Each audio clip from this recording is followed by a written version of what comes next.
दुश्मन को अपनी जान कहते हैं, मोहब्बत की इसी मिट्टी को हिंदुस्तान कहते हैं।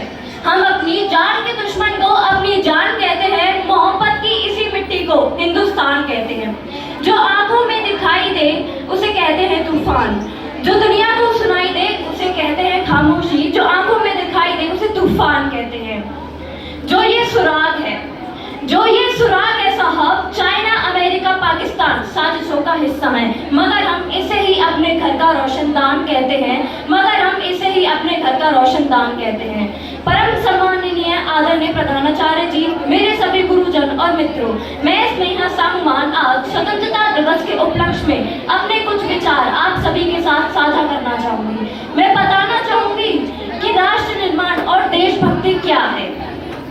मैं नहीं मानती कि राष्ट्रगान के 52 सेकंड सिर्फ खड़े होकर गाना और वंदे मातरम और भारत माता की जय के जोरों शोरों से नारे लगाना ही देशभक्ति है, क्योंकि महोदय ये वो सदी है जिसमें नीति, नियम और नैतिकता जैसे मूल्य को कौड़ियों के भाव बेचते हुए मुझे लोग नजर आते हैं।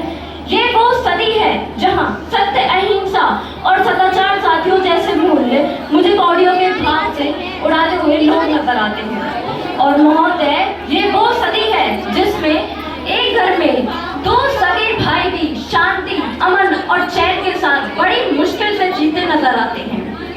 जिस देश का युवा फेसबुक, व्हाट्सएप और इंस्टाग्राम पर जैसे सोशल नेटवर्किंग साइट्स पर सेटिंग, चैटिंग और डेटिंग और फ्लर्टिंग के मायाजाल में फंसे नजर आते हैं अरे मुझे तकलीफ तो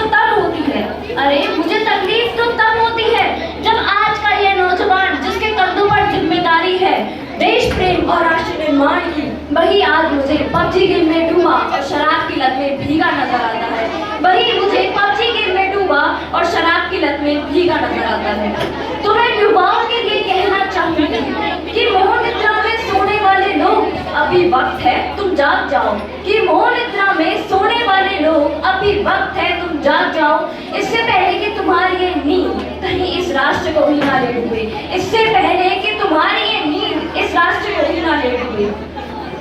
इस मुल्क को खतरा ना हिंदुओं से है ना मुसलमानों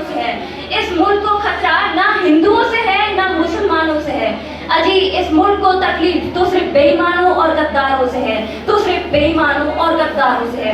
एक सैनिक बनकर सेना में जाना ही देशभक्ति नहीं होती। आजादी के पूर्व बात कुछ और थी और आज बात कुछ और है।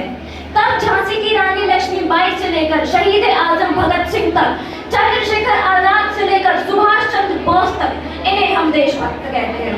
परंतु आज मैं देशभक्त कहूँ तो किसे कहूँ? अपने परिवार, समाज और राष्ट्र के प्रति समर्पण का भाव है देशभक्ति। हर देशद्रोही के जीवन में आने वाला तूफान है देशभक्ति।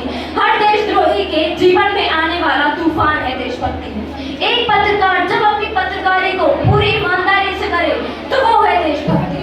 और आज का यह नौजवान पहले दूसरे को मारने के लिए नहीं, खुद मरने के लिए तैयार हो तो वो है देशभक्ति। अगर मैं बात महिलाओं की करूं तो आज महिलाओं को आरक्षित नहीं, संरक्षित करने की जरूरत है, क्योंकि आज कन्या भ्रूण हत्या, दहेज प्रथा, बाल विवाह और शोषण और बलात्कार जैसी बातें बढ़ती नजर आ रही हैं। नारी सशक्तिकरण में मैं कुछ कहूंगी कि इस वतन की रक्षा का हम लड़कियों को भी हक है, और इतिहास की किताबें उठाकर देख लो जिसको भी हमारी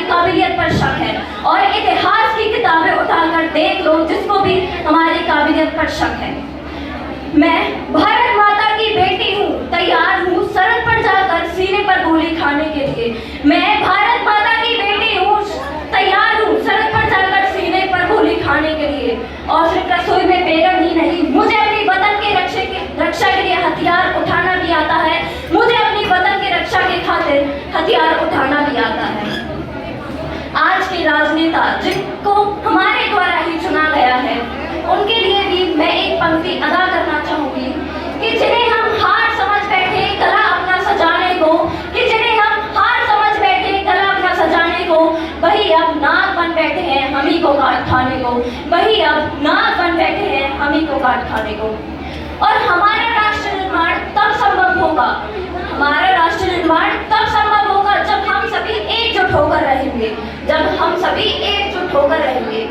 और अंत में किसी शायर की पंक्तियां और अपनी तमन्ना के साथ मैं वाणी को विराम देते हुए यूं कहना चाहूंगी कि काश मेरी जिंदगी में शर्म की वो शाम आए, कि काश मेरी जिंदगी में शर्म की कोई शाम आए, कि काश मेरी जिंदगी मेरे वतन के काम आए, कि काश मेरी जिंदगी मेरे वतन के काम आए।